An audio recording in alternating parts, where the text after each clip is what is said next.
52 বছরের বাংলাদেশের মধ্যে আমরা অনেক দেখেছি, যখনই রক্ত দেওয়ার প্রয়োজন হয়েছে উলামায়ে কেরাম দিয়েছে, যখনই মাঠে আন্দোলন করার প্রয়োজন হয়েছে উলামায়ে কেরাম আন্দোলন করেছে, যখনই ভারত বিরোধী আন্দোলন হয়েছে উলামায়ে কেরাম করেছে, সেই ব্রিটিশ বিরোধী আন্দোলন হয়েছে এদেশের কওমি উলামায়ে কেরামরা করেছে, যতবার রক্ত দেওয়ার প্রয়োজন হয়েছে এই কওমি মাদ্রাসার উলামায়ে কেরামরা দিয়েছে।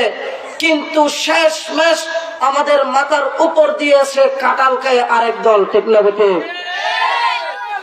রক্ত যখন প্রয়োজন হয় আমরাই দিই, গাছ রোপণ করি আমরা, গাছ রোপণ করার পরে যখন কাঁঠাল ধরে ফলগুলা খাই অন্য দল এসে, ঠিক না বেঠে?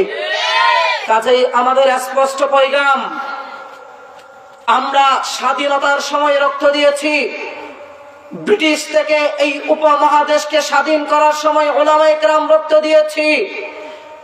এই ভারত উপমহাদেশের মধ্যে এমন কোন গাছ ছিল না যেই গাছের মধ্যে এক একজন উলামায়ে কেরাম ফাঁসির কাস্টে ঝলানো মরা দেহ ছিল না।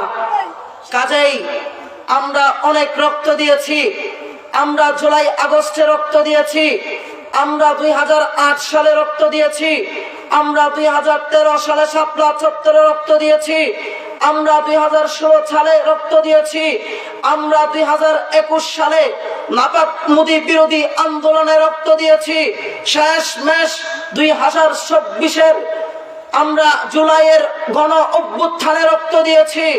আর রক্ত দিতে চাই না, আমরা একটি কথা স্পষ্ট আকারে বলতে চাই, যত রক্ত দিয়েছি সেই রক্তের বদলা নিব ইনশাআল্লাহ।